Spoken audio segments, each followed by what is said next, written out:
there, friends. Rebecca here, the Dragon Librarian from Farmington Community Library, and my friend Zephyr is here today to talk with you guys about a fantastic, amazing, excellent book that I'm really excited about.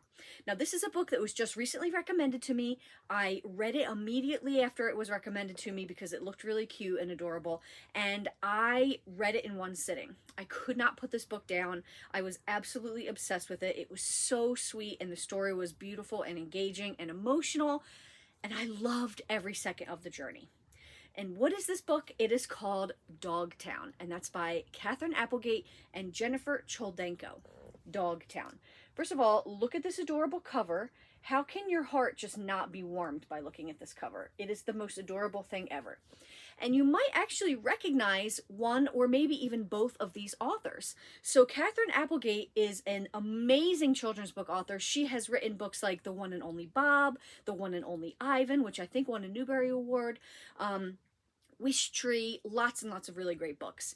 And Jennifer Choldenko is another fantastic children's author who has written books like Al Capone Does My Shirts and a bunch of other stuff like that. So you've got two powerhouse authors writing this book. You know it's going to be good. And it was fantastic. So what is this book about? So this book is about a three-legged dog named Chance, and she is actually at a shelter called Dogtown. So most of this book takes place in a shelter. Now, if you are a sensitive person like myself, I just want to give you a heads up that this has a very happy ending, okay? I'm not talking about Old Yeller here. We're not talking about Where the Red Fern Grows. This book has a joyful, happy ending. Everything ends well for this dog, okay? Just wanted to let you know, because sometimes you might worry about stuff like that, and I know when I read a book about dogs, or any kind of animal really, I get very nervous about that. But everything is fine with Chance. So Chance happens to be at this Dogtown shelter because she loves her family, this professor and the professor's daughter, but when they were out on a trip, their house sitter, the person who was watching the house and watching Chance, was very negligent. And Chance not only got out, but she also got into an accident where she lost one of her legs. So now she's at this Dogtown shelter. She doesn't know where her family is. Stay with me. I know this sounds really sad, but I promise you it's amazing, okay? So she befriends this other dog in there called Metalhead. Now that's kind of a weird name for a dog, right?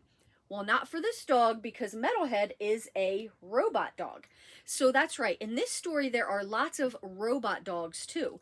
And there are a lot of robot dogs at the shelter. So you can see here on the back cover some regular dogs and then some robot dogs plugged in. So the problem is there's kind of a little bit of some animosity between the regular dogs and the robot dogs. Because when people come to the shelter, a lot of them are actually taking home the robot dogs and leaving the regular dogs there. Because robot dogs, you don't have to clean up after them. You don't have to go and let them out to go to the bathroom in the middle of the night. You just plug them in. They don't shed. They don't drool. They don't poop, right? They don't have fleas. So, sometimes you might think, well, a robot dog might be better. And that's what those people think, and they take them. So this leaves the real dogs really mad. But despite this animosity, Chance ends up becoming friends with Metalhead. And there is actually another member of this friendship, which is this little tiny mouse who is friends with them as well. And Chance leaves this mouse food for him to take to his other mouse friends. So all three of them are kind of this like unique, zany friend group. Well, Chance knows that she has to get back to her home, and Metalhead is actually wanting to go back to his home as well. So the three of them undertake this journey to try to get back to where they know that they belong. So what is there amazing about this book? Other than the fact that it's about real dogs, robot dogs, mice, it's amazing. One good thing I really like about it is there are lots of illustrations in this book, which I thought really helped helped add to the vibe, right? So you've got lots of little illustrations. You've got illustrations that take up the whole page. I mean, there's not a whole lot, but there's enough of them where they really help to move the story along. Another thing I really liked about this book is that the chapters are very, very short. Sometimes these chapters are only a page or two long. So that's really helpful if you have a reluctant reader, or somebody that struggles with reading and maybe doesn't want to have to get through a really super long chapter. It's very rewarding for them to be able to say, hey, I read 5 chapters of this book, and it's not a totally big hurdle that they have to jump over, right? So love this book for those reasons too. Lots of really cute and fun illustrations that help move the story along. Really short chapters that are great for anyone. I mean, I enjoyed them too, but they're particularly nice for reluctant readers too. And this is just a beautiful, heartwarming story.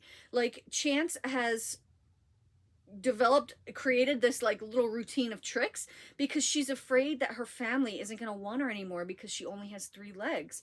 And, nobody wants to adopt a 3-legged dog, so she thinks. But you'll have to read it to find out what happens. But it's a happy ending. Like I said, I would never recommend a book with a really sad animal ending and not warn you. So this book, wonderful, totally such a feel-good book. Absolutely loved it, by 2 phenomenal authors. There's everything to love about Dogtown. Well, that's what we've got for you guys today. I hope that this book sounds really sweet and amazing and that you will give it a try. If so, please feel free to come check it out from Farmington Community Library. It is available there. And also, thank you so much for watching, friends. Have a wonderful rest of the day.